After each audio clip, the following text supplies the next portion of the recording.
Assalamualaikum guys, good morning. Araw nga pala ng Lunes yan, wala akong pasok. Day off ko ngayong araw. Time check nga guys, alas 12 na ng hapon yan.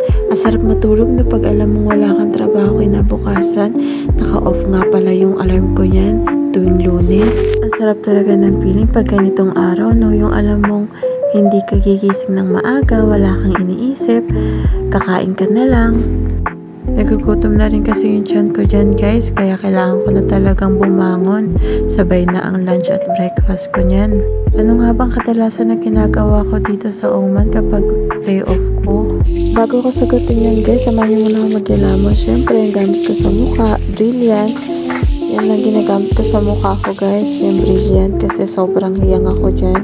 Sobrang oily kasi nitong mukha ko, sensitive pa, kaya yan lang talaga nakapagpagaling sa mga tigyawat ko.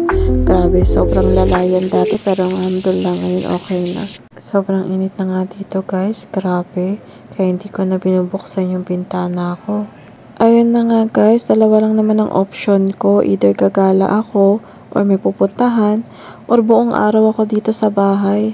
Kayo ba guys, anong ginagawa nyo tuwing day off nyo? Same lang ba?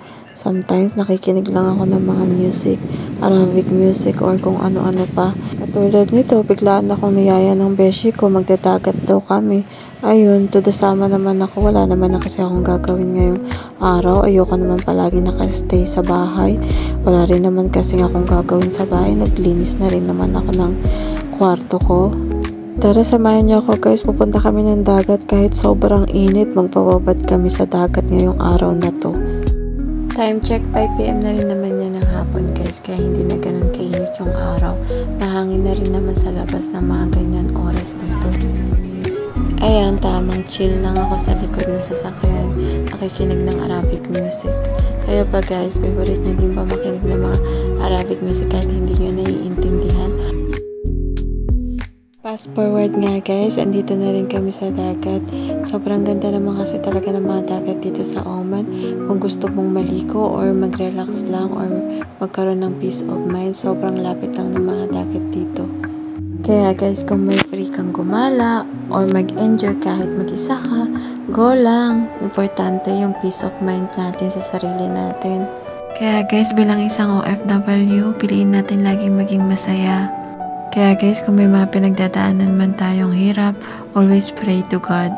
Huwag lang puro work palagi iniisip natin, pero syempre dapat balance lang din. Alam natin ang responsibilidad din natin sa pamilya natin at sa sarili natin. Work your life with passion, but don't forget to live guys. Ayun lang naman guys. Thank you for watching. Masalam. Bye!